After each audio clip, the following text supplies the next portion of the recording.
بسم اللہ الرحمن الرحیم۔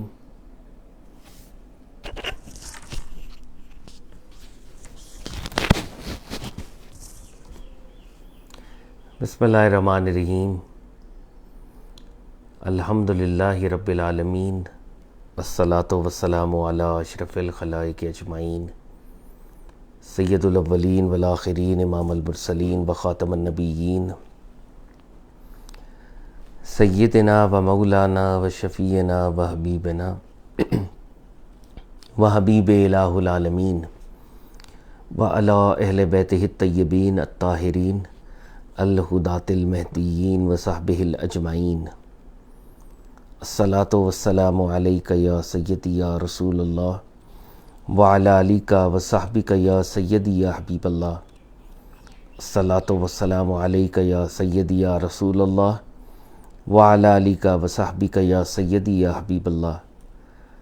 السلام علیکم یا سیدۃ النساء العالمین یا فاطمۃ الزہرا، السلام علیکم یا امیر المومنین یا علی مولا، السلام علیکم یا ابا محمد الحسن، السلام علیکم یا ابا عبداللہ الحسین،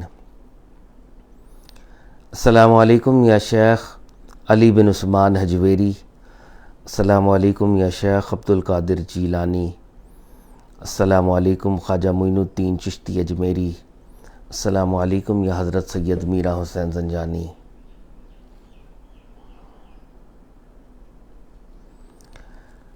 خواتین و حضرات، ہمارے سب کانٹیننٹ کے ایک بہت بڑے صوفی مسٹک شیخ علی بن عثمان حجویری رحمۃ اللہ تعالیٰ علیہ، ان کا ایک قول ہمیں یاد آتا ہے۔ انہوں نے جب کشف المحجوب لکھی تو اس کے آغاز میں آپ نے یہ فرمایا کہ میں رب تعالیٰ کی بارگاہ میں استخارہ کرتا ہوں۔ داتا صاحب فرماتے ہیں استخارے کا مطلب ہے اللہ سے خیر طلب کرنا۔ ہم بارگاہ رب العزت میں پروفٹ صلی اللہ علیہ وآلہ وسلم کا وسیلہ پیش کرتے ہیں، واسطہ پیش کرتے ہیں، اللہ سے خیر طلب کرتے ہیں کہ ہمارا یہاں پر بیٹھنا، سننا سنانا نفع بخش ہو، آمین یا رب العالمین۔ حضرت علی حجویری نے ایک جگہ یہ بھی فرمایا تھا، سننے والے کا مقام بولنے والے سے بڑھ کر ہے، کیونکہ جو سنتا ہے وہ رب تعالیٰ کی رضا کے لیے سنتا ہے، جو بولتا ہے وہ کبھی رب کی رضا کے لیے بولتا ہے اور بہت دفعہ اپنے آپ کو، اپنی ذات کو، اپنے نفس ہی کو راضی کر رہا ہوتا ہے۔ ہم اللہ تعالیٰ سے دعا کرتے ہیں میرا بولنا، ہم سب کا سننا پروردگار آپ کی رضا کے لیے ہو، ہماری ذات اور ہمارے نفس کی رضا کے لیے نہ ہو، آمین یا رب العالمین۔ خواتین حضرات، آج سے چند ماہ پہلے ہم نے علامہ اقبال کا یہ text reconstruction of religious thought in Islam, اس کو ورڈ ٹو ورڈ پڑھنے کی کاوش کا آغاز کیا، اور پھر کچھ ایسی ذاتی مصروفیات آ گئیں جس کی بدولت ہم اس سلسلے کو کنٹینیو نہیں کر سکے۔ آج جمعۃ المبارک کی برکت سے ہم اللہ تعالیٰ کے حضور یہ ارادہ کرتے ہیں، نیت کرتے ہیں کہ اس ٹیکسٹ کو بھی ہم ورڈ ٹو ورڈ پڑھنے کی کوشش کریں، اور ورڈ ٹو ورڈ پڑھ کر جو میننگز ہم تک پہنچتے ہیں وہ ہم تمام دوستوں سے بھی شیئر کریں۔ Reconstruction of religious thought in Islam Allama Iqbal کا ایک بہت بڑا کارنامہ ہے، اور ایک لیول پہ مجھے یہ بھی کہنے دیجئے کہ it is also complicated difficult text. علامہ اقبال کے لیٹرز میں انہوں نے ایک جگہ یہ لکھا ہے، اور انہوں نے کہا ہے باقاعدہ کہ یہ کتاب اصل میں نے بگنرز کے لیے نہیں لکھی، یہ کتاب میں نے ان خاص طور پہ لوگوں کے لیے لکھی ہے جن کو فلسفی اور مسلم فلسفی کی کچھ شد بدھ ہے، اور وہ فلسافیکل پرابلمز کو سمجھتے ہیں۔ تو علامہ اقبال کی ایک اس میں آلریڈی ایک ڈسکلیمر ہے کہ یہ انہوں نے ایک ہائر لیول لسنرز یا ریڈرز کے لیے یہ ٹیکسٹ کو لکھا تھا۔ اب یہ ہمارا کام تھا، ہم سب کا من حیث القوم، کہ علامہ کے اس ٹیکسٹ کو آسان کرتے، اپنے اسٹوڈنٹس تک پہنچاتے، تاکہ جو پرلز آف وسڈم علامہ اقبال نے اس ٹیکسٹ کے اندر چھپائے ہوئے ہیں وہ لوگوں تک پہنچتے۔ انفارچونیٹلی بحیثیت قوم ہم یہ کام نہیں کر سکے۔ At a very very humble level ہم یہ کوشش کر رہے ہیں کہ اس ٹیکسٹ کو ایک عام فہم انداز میں لوگوں تک پہنچایا جائے، اسٹوڈنٹس تک پہنچایا جائے. جو لوگ علامہ اقبال کی تھنکنگ کو، علامہ اقبال کی اوور آل فلسافیکل سسٹم کو انڈرسٹینڈ کرنا چاہتے ہیں، ان کے لیے یہ ٹیکسٹ بہت امپورٹنٹ ہے. آغاز میں 2 ڈسکلیمرز اور دے دوں. پہلا ڈسکلیمر تو یہ ہے کہ I am not claiming any scholarship on اقبالیات. I am just a very humble student of Allama Iqbal's ٹیکسٹس. تو اگر کچھ غلطی ہو گئی تو آپ مجھے ضرور درگزر کیجیے گا، because it's a student oriented attempt. اور دوسری بات یہ ہے کہ ہم جب بھی کوئی مشکل ٹیکسٹ پڑھتے ہیں یا کوئی بھی نیا سبجیکٹ پڑھتے ہیں تو ہر سبجیکٹ کی کچھ ازمپشنز ہوتی ہیں، اور بگنر کو ہم چیزیں سافٹ کر کے، سمپلیفائی کر کے بیان کر رہے ہوتے ہیں. تو بہت سی ایسی ٹرمز آئیں گی جن کے فلسفی کے اندر کچھ گہرے مطالب بھی ہوتے ہیں، لیکن میں یہاں پر عام فہم انداز میں ایٹ ٹائمز چیزوں کا ترجمہ کر رہا ہوں گا، کیونکہ بہت دفعہ ایسے ہوتا ہے کہ جو ٹرمز ہوتی ہیں ان کی ڈیفیکلٹی اور ان کو ایکسپلین کرتے کرتے ہی بہت لوگ جو ہیں کمپلیکیشن کا اور کمپلیکسٹی کا شکار ہو جاتے ہیں، اور وہ جو میننگز ہوتے ہیں وہ مس آؤٹ ہو جاتے ہیں. تو میں شاید ٹرمز کو اس طرح سے ایکسپلین ایٹ ٹائمز نہ کروں، لیکن چیزوں کو میں بگنرز کے لیے، اپنے لیے اور میری طرح کے لسنرز کے لیے میں ضرور سافن اپ کروں گا اور ان تک پہنچانے کی کوشش کروں گا. تو یہ ایک ڈسکلیمر بھی ذہن میں رکھیے گا کہ بعض اوقات ٹرمز کو ایز اٹ از میں شاید ان کی ڈیپتھ کے ساتھ نہ بیان کر رہا ہوں اور چیزوں کو سمپلیفائی کر رہا ہوں گا. یہ جو reconstruction of religious thought in Islam, یہ جو ٹیکسٹ ہے، یہ علامہ اقبال کے 7 لیکچرز ہیں بنیادی طور پہ. اور یہ علامہ اقبال نے ساؤتھ انڈیا جب آپ گئے تھے تو وہاں پر ایک فلانتھرپسٹ تھے، اور وہاں پر ایک مسلم ایسوسیشن تھی. سب سے پہلے یہ آپ نے وہاں پر دیے تھے. پھر آپ یہ باہر انگلینڈ گئے، ادھر بھی آپ نے ان لیکچرز کو پریزنٹ کیا. انیشلی یہ 6 لیکچرز تھے، اور پھر 7th علامہ اقبال نے اس میں ایڈ کیا تھا. اور یہ علامہ اقبال کی جو تھاٹس ہیں ان میں ایک ماسٹر پیس ہے. ہم لیکچر نمبر 1 پڑھ رہے تھے. لیکچر نمبر 1 کا جو آغاز ہے، جو ٹائٹل ہے، وہ ہے نالج اینڈ ریلیجس ایکسپیرینس. علم کیسے حاصل کیا جاتا ہے، اور علم حاصل کرنے کے ساتھ ساتھ وہ جو مذہبی تجربہ ہے، مذہب سے جو علم حاصل ہو رہا ہے اس کی کیا حیثیت ہے. یہ علامہ اقبال نے ابھی تک کی جو کانورزیشن ہم نے لاسٹ ایئر جہاں پہ چھوڑا تھا، اور وہیں سے ہم اگر آگے چلیں تو علامہ اقبال نے 2-3 چیزیں ہمارے سامنے رکھی تھیں. سب سے امپورٹنٹ نقطہ جو علامہ نے آغاز میں اٹھایا تھا وہ یہ تھا کہ ہم نے قرآن کو اور اسلامک علوم کو گریک لائٹ میں دیکھا ہے. مسلمانوں نے ان انٹینشنلی جو گریک فلاسفرز ہیں، جن میں پلیٹو، ساکریٹیز اور ایرسٹوٹل، ان کا انفلوئنس مسلمانوں پر اتنا زیادہ تھا کہ انہوں نے قرآن کو ان کی لائٹ میں دیکھنا شروع کر دیا. اسلامک تھیولوجی کو ان کی لائٹ میں دیکھنا شروع کر دیا. اسلامک فلسفی کو، اسلامک مسٹسزم کو ان کی لائٹ میں دیکھنا شروع کر دیا. تو علامہ اقبال نے لیکچر کے آغاز میں یہ ہمارے ساتھ یہ بات شیئر کی کہ Quran is a book of deed, it is not a book of idea like that. تو ایک تو قرآن میں اور دیگر جو فلسافیکل سسٹمز ہے، بنیادی فرق ہے کہ قرآن عمل کی کتاب ہے، آپ کو عمل کی طرف لے کے جاتی ہے، صرف آئیڈیاز کی کتاب نہیں ہے. اور جو قرآن کی اسپرٹ ہے اسینشلی وہ اینٹی کلاسیکل ہے، وہ گریک تھاٹ سے شاید کہیں کہیں کلیش کر رہی ہو، ان اپوزیشن ہو. گریک تھاٹ کے فوائد بھی ہوئے ہیں جو مسلمانوں نے فائدے اٹھائے ہیں، علامہ اقبال ان فوائد کا انکار نہیں کر رہے، لیکن علامہ اقبال یہ ضرور کہہ رہے ہیں کہ قرآن کو اور اسلامک ہیریٹیج کو ان کی ٹرمز کے اوپر سمجھا جائے گا، گریک لائٹ میں سمجھا نہیں جائے گا. تو یہ ایک تو علامہ اقبال نے آغاز میں یہ بات ہمارے ساتھ شیئر کر دی تھی. اور پھر انہوں نے جو دوسری اہم بحث اس لیکچر کے اندر اٹھائی تھی وہ ریشنالٹی، عقل اور انٹیوشن. انٹیوشن الہام کہہ لیں ابھی کے لیے، اور انٹیوشن سے ہی مسٹک کانشسنس، وہ جو روحانی تجربہ ہوتا ہے کسی صوفی کو بھی حاصل ہوتا ہے، اور مذہب کے اندر انٹیوشن کی ایک بہت امپورٹنٹ حیثیت ہے. تو عام طور پہ ریشنالٹی کو اور انٹیوشن کو اپوزٹس کے طور پہ دیکھا جا رہا تھا. مسلمانوں کے ہاں بھی ان کو اپوزٹس کی طرح سے دیکھا جاتا تھا. جو صوفیات تھے یا جو مسلم تھنکرز تھے وہ انٹیوشن کو سپیریئر سمجھتے تھے, ریشنالٹی کو انفیریئر سمجھتے تھے, بعض اوقات کاؤنٹر پروڈکٹیو سمجھتے تھے. اور جو ماڈرن ویسٹ ہے وہ ریشنالٹی کو سپیریئر سمجھتا ہے اور ان کے ہاں انٹیوشن کی کوئی حیثیت ہی نہیں ہے, انٹیوشن کی کوئی جگہ ہی نہیں ہے. علامہ اقبال نے اپنے اس لیکچر کے اندر یہ ثابت کیا کہ انٹیوشن اور انٹلیکٹ, انٹیوشن اور ریشنالٹی, الہام اور عقل یہ اپوزٹس نہیں ہیں, یہ ایک جرنی کے دو مائل سٹونز ہیں, ایک جرنی کے دو مائل سٹونز ہیں. عقل جب اس دنیا کے وقت میں قید ہوتی ہے, عقل جب اس دنیا کے, جس کو علامہ اقبال کہہ رہے ہیں سیریل ٹائم, عقل جب سیریل ٹائم میں قید ہوتی ہے تو وہ ریشنالٹی بن جاتی ہے. اور جب عقل سے سیریل ٹائم کی قیود کو چھڑوا لیا جاتا ہے, سیریل ٹائم سے وہ باہر نکلتی ہے, تو وہی عقل جو ہے وہ وجدان بن جاتی ہے, انٹیوشن بن جاتی ہے, اور وہ گریٹر چیزوں کو پرسیو کرنا شروع کر دیتی ہے.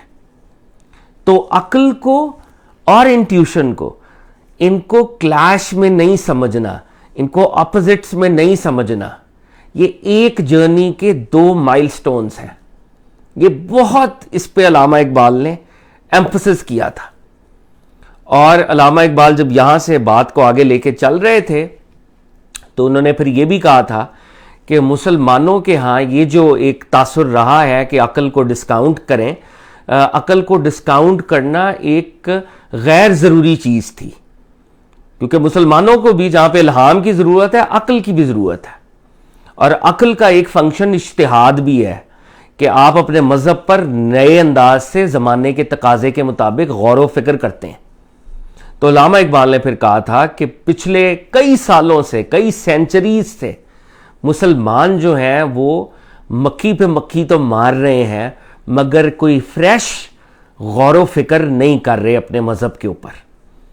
تو یہ کام علامہ اقبال کہہ رہے ہیں کہ میں اس خطبے کے ذریعے اور ان لیکچرز کے ذریعے کرنے کی کوشش کر رہا ہوں کہ مسلم ہیریٹیج کے اوپر زمانے کے مطابق جو نئی ڈیولپمنٹس آ گئی ہیں, سائنس کی, ان کے دور میں فزکس کی, تو اس دور کی جو نئی چیزیں آئی ہیں ان کے مطابق میں مذہب کے کیس کو پریزنٹ کروں گا کہ مذہب کی کیا یوٹیلیٹی اور کیا امپورٹنس ہے.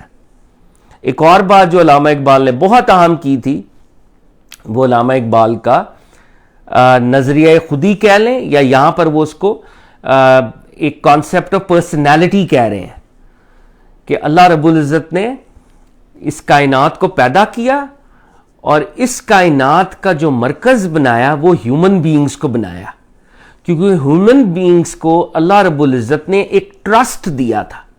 اور وہ ٹرسٹ کیا ہے؟ Trust of personality. اور ٹرسٹ آف پرسنالٹی سے علامہ اقبال کا کیا مطلب ہے؟ علامہ اقبال کا ٹرسٹ آف پرسنالٹی سے مطلب ہے کانشسنس کی پاور عطا کی جانا.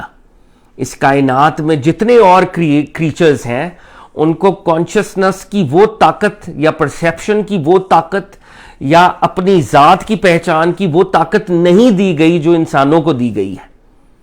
تو علامہ اقبال کے ہاں انسان کو جو ٹرسٹ آف پرسنالٹی / کانشسنس دیا گیا, اس نے انسان کو اس کائنات میں اللہ کا نائب بنایا ہے, ایجنٹ بنایا ہے.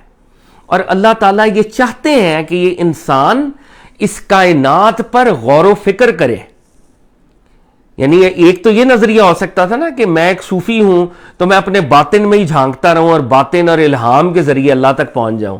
لیکن علامہ اقبال کیا کہہ رہے ہیں کہ جب رب العزت نے انسان کو کانشسنس عطا کی, پرسنالٹی عطا کی, تو اللہ چاہتے ہیں کہ اس کائنات کے اندر میرا بندہ میری نشانیوں پر غور و خوض کرے. اور جب وہ میری نشانیوں پر غور و خوض کرے گا تو پھر اس کو اپنی سینس پرسیپشن کو بھی استعمال کرنا پڑے گا. یہ صلاحیتوں کو دیکھنے کی, سننے کی, چکھنے کی, ان صلاحیتوں کو بھی استعمال کرنا پڑے گا.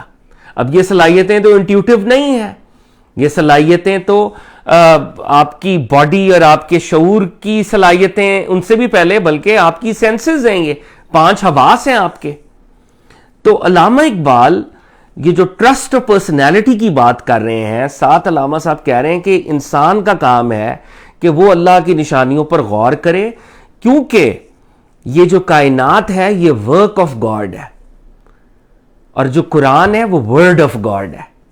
تو علامہ اقبال یہ جگہ جگہ یہ امپلائی کرتے ہیں کہ ورک آف گاڈ اور ورڈ آف گاڈ میں کانٹرڈکشن نہیں ہوگی، بلکہ اگر کسی کو کانٹرڈکشن لگ رہی ہے تو وہ غور کرے گا تو اس کی وہ کانٹرڈکشنز ریزولوشنز میں کنورٹ ہو جائیں گی.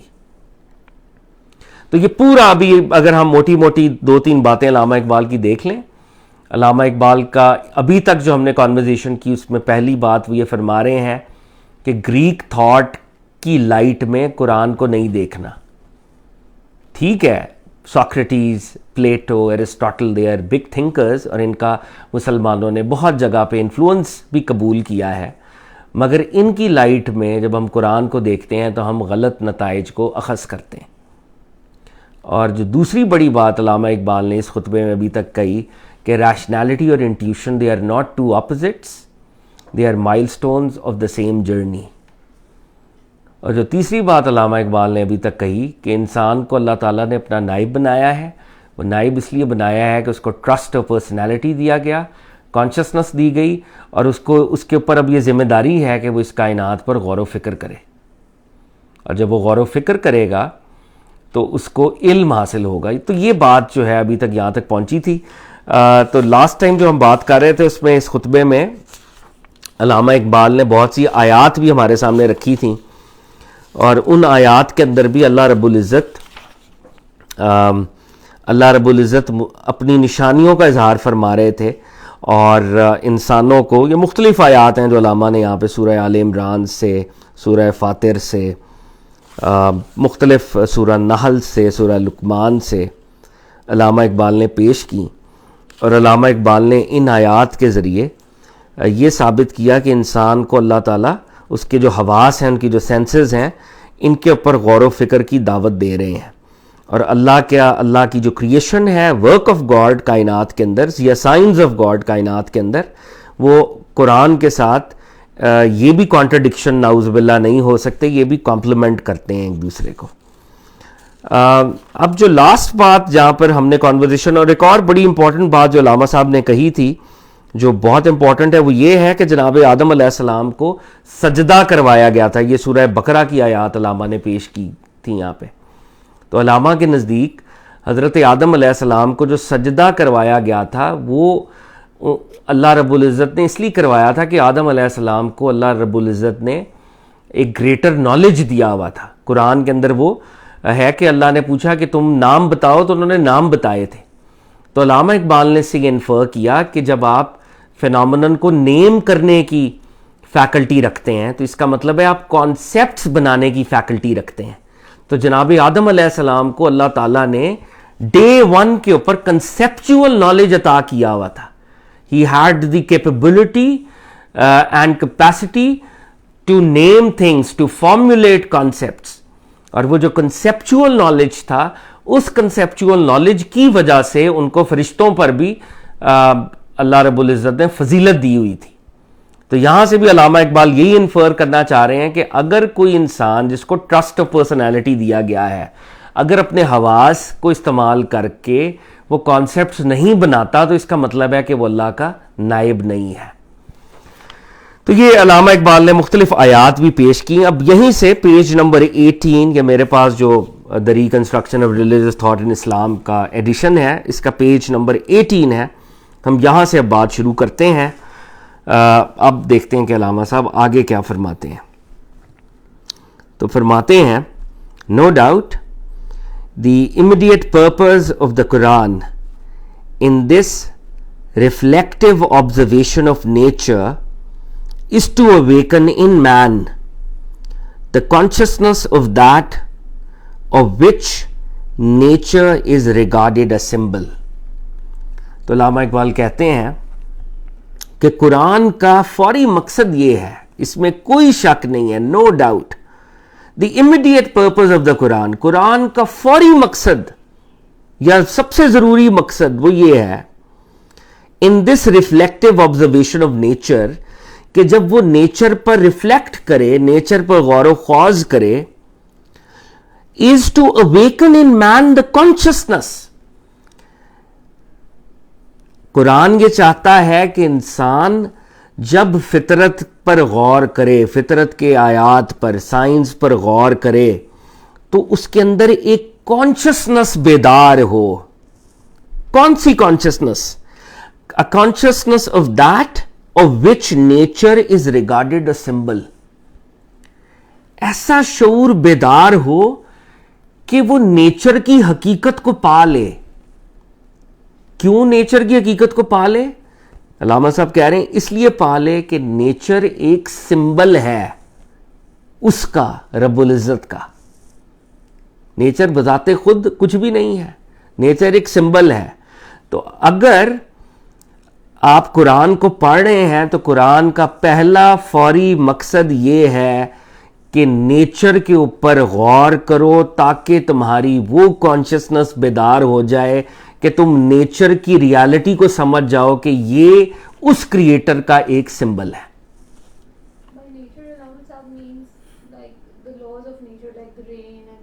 جی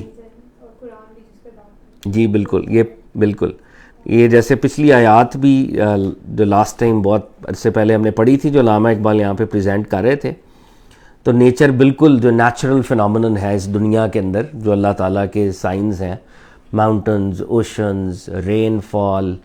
علامہ اقبال نے تو وہ سورہ نحل میں سے جیسے وہ بی کا شہد اکٹھا کرنا, یہ ساری چیزیں جو اللہ تعالیٰ کی, اللہ نے پلانٹس بنائے ہیں, جو اللہ تعالیٰ نے اینیملز بنائے ہیں, یہ ساری چیزیں. بلکہ علامہ نے تو وہ آیات بھی پیش کیں جس میں شیڈو کا بڑھنا گھٹنا, لینتھننگ اور شارٹننگ آف دا شیڈو, یا علامہ نے تو وہ آیات بھی پیش کیں گے جس میں اللہ رب العزت شپس کا پانیوں کے اوپر چلنا, کہ اللہ نے ان کو اجازت دی ہے نا ایک لیول پہ. اب وہ سائنٹیفک فینومینن ہم دیکھ رہے ہیں کہ ڈینسٹی آف واٹر اور ڈینسٹی آف مٹیریل کا جو ریلیشن شپ ہے اس کی وجہ سے boats are able to sail, ships are able to sail, وہ سنک نہیں کرتی. تو یہ ساری چیزیں, یہ سارے چیزیں جو ہیں کہیں نہ کہیں رب العزت کی قدرت کے سائن ہیں. تو علامہ کہہ رہے ہیں کہ قرآن کا پہلا مقصد یہ ہے, قرآن ہے ورڈ آف گاڈ. یہ علامہ کی ٹرمز ہیں جو علامہ نے کہیں کہیں اپنے لٹریچر کے اندر اس کو سپرنکل کیا ہوا ہے. قرآن ہے ورڈ آف دا ڈیوائن, خدا کا لفظ, خدا کا کلام. اور یہ پوری کائنات یا نیچر ہے ورک آف گاڈ, خدا کا کام. خدا کے کام اور خدا کے کلام میں تفاوت یا تضاد یا کانٹرڈکشن نہیں ہو سکتی. جو شخص, کیونکہ اللہ رب العزت قرآن میں بھی یہی تو فرما رہے ہیں. قرآن میں جو آیات ہیں, جو لا ریلیٹڈ آیات ہیں, جن کو ہم شریعت ریلیٹڈ آیات کہتے ہیں, وہ تو 400-500 آیات ہیں. قرآن کا جو بلک ہے وہ تو ان سائنس کے اوپر اللہ تعالیٰ کی صورتیں ہیں کہ تم غور نہیں کرتے, تم دیکھتے نہیں ہو ارد گرد. اور اس کے اندر ایک اور چیز ہے جو علامہ ہنٹ کر رہے ہیں جو بڑی امپورٹنٹ ہے. ہم سوڈو تصوف کے انفلوئنس میں اللہ کی نیچر سے کٹتے جا رہے تھے اور ہم کہہ رہے تھے ہر چیز باطن ہے, ہر چیز انٹرنل ہے. لیکن اللہ رب العزت کی پہلی فوری نشانیاں وہ تو ظاہر میں ہے, اور اللہ باطن میں گھسنے سے پہلے اللہ تو خود فرما رہے ہیں ظاہر کو دیکھو, پہلے ظاہر میں میری قدرت کے نظاروں کو دیکھو. تو علامہ اقبال اصل میں مسلمانوں کو بھی جگا رہے ہیں, کیونکہ ہوا یہ نا کہ جو ظاہری, جن لوگوں نے ظاہر کے اوپر ریسرچ کی وہ سائنس میں آگے نکل گئے, مسلمان تو سائنس میں بھی پیچھے رہ گئے. تو علامہ اقبال یہ بھی کہنا چاہ رہے ہیں ایک لیول کے اوپر کہ بھائی سائنس بھی ایک ایسا سبجیکٹ تھا جس سے تم نے جڑنا تھا. جب آپ غور و فکر کریں گے تو پھر کیا, آپ سائنٹیفک فینومینن میں ہی جائیں گے نا, وہیں سے فزکس نکلے گی, ایسٹرو فزکس نکلے گی, باٹنی نکلے گی, زوالوجی نکلے گی. یہ ساری چیزیں کیا ہیں, غور و خوض سے ہی نکلیں گی نا. ہمارا سائنس کے ساتھ پھڈا یہ نہیں ہے کہ ہم نیچر کے خلاف ہیں. ہمارا سائنس کے ساتھ پھڈا یہ ہے کہ ہم یہ کہہ رہے ہیں کہ nature is a symbol of God, nature comes from creator. اور جو سائنس کے لوگ ہیں جو ایتھزم کے انفلوئنس میں ہیں وہ کریٹر کا انکار کر رہے ہیں. تو علامہ اقبال کیا کرنا چاہ رہے ہیں, مسلمانوں کو بھی جگا رہے ہیں کہ اپنے حواس سے حاصل ہونے والے علم کو ادنا نہیں سمجھنا, کیونکہ قرآن ہی یہ کہہ رہا ہے کہ ان کے اوپر غور کرو. اس سے پہلے کہ تم کسی مسٹیکل اسپرچول ایکسپیرینس کی بات کرو, پہلے فزیکل فینومینن آف نیچر کو تو دیکھ لو, جو again is a sign of God. تو یہ علامات جگا رہے ہیں. No doubt the immediate purpose of the Quran in this reflective observation of nature is to awaken in man the consciousness of that of which nature is regarded a symbol. ایک ایسے شعور کی بیداری جو خدا سے جڑا ہو, اور نیچر بھی اسی خدا کا سمبل ہے. قرآن کا یہی مقصد ہے. وہ کسی شاعر کا ایک شعر ہے, مجھے وہ شعر تو بھول گیا ہے, لیکن وہ شاعر نے شاعرانہ شاعر بہت زبردست باتیں کر دیتے ہیں ایک دفعہ. تو وہ کہتے ہیں کہ اگر ہائپوتھیٹیکلی اسپیکنگ اللہ رب العزت یہ فضل نہ کرتا کہ وہ اپنے نبیوں کو بھیجتا, تو پھر بھی اگر کوئی شخص صبح پر ہی غور کر لیتا, مارننگ پر ہی غور کر لیتا, تو وہ اللہ تک پہنچ جاتا کہ کوئی کریٹر ہے. مطلب نیچر پر غور کرنے سے بھی اگر واقعی غور کوئی کرے اور نیوٹرلی غور کرے تو وہ کریٹر تک ہی پہنچے گا. تو علامہ اقبال آگے فرماتے ہیں, but the point to note is the general empirical attitude of the Quran which engendered in its followers a feeling of reverence for the actual and ultimately made them the founders of modern science. اب یہ جملہ تھوڑا لمبا ہو گیا مگر یہ بہت important جملہ ہے, اور یہاں پر ہم 1 منٹ کا پاز کریں گے اور یہ بہت ضروری ہے. فلسفی کے اندر میں ابھی پھر وہ سمپلیفائی, جیسے میں نے ڈسکلیمر دیا, تو میں اب بہت ڈیٹیل میں نہیں جاؤں گا, سمپلیفیکیشن کو مد نظر رکھتے ہوئے. فلسفی کے اندر نالج حاصل کرنے کے 2 یا 3 بڑے طریقے ہیں. ٹھیک ہے, ایک طریقہ ہے کہ آپ اپنی عقل کے ذریعے نالج حاصل کرتے ہیں. عقل کے ذریعے, میں سمپلیفائی کر رہا ہوں اور اپروکسیمیٹ کر رہا ہوں, اساتذہ اس میں سے غلطی نکال سکتے ہیں, مگر اسٹوڈنٹس کے لیے بات جو میں کر رہا ہوں شاید سود مند ثابت ہو. جب نالج میں عقل کے ذریعے حاصل کرتا ہوں تو میں اپنی سینسز کو بند کر دیتا ہوں. I just rely on my reason, rationality. جیسے پلیٹو ایک وہ مین آف ریزن کی بات کرتے ہیں, ریشنالٹی کی بات کرتے ہیں. So when I'm relying on my reason, rationality, تو یہ علم حاصل کرنے کا ایک طریقہ ہے. لیکن ریشنالٹی پر چلتے وقت میں ایبسلوٹلی ریشنالٹی پہ چل رہا ہوتا ہوں اور میں ارد گرد کی چیزوں سے میں نے منہ موڑا ہوتا ہے. اس کے برعکس ایک اور نالج حاصل کرنے کا طریقہ ہے جس میں میں اپنی سینسز کو استعمال کرتا ہوں. سینسز کو پہلے سینسز کو استعمال کرتا ہوں. میں دیکھتا ہوں, میں سنتا ہوں, میں چکھتا ہوں, یہ میری سینسز ہیں. اور ان سینسز کو جب میں استعمال کرتا ہوں تو میں چیزوں کو ایکسپیرینس کر رہا ہوتا ہوں ایک لیول پہ. اس کو فلاسفرز کہتے ہیں امپیریسزم. سائنس کی, ماڈرن سائنس کی بنیاد ہے امپیریسزم کے اوپر. آپ نے پہاڑ کو دیکھا, پہاڑ کی ہائٹ کیا ہے, یہ وہ رنگت کیا ہے, پوری ایک نئی سائنس آ گئی.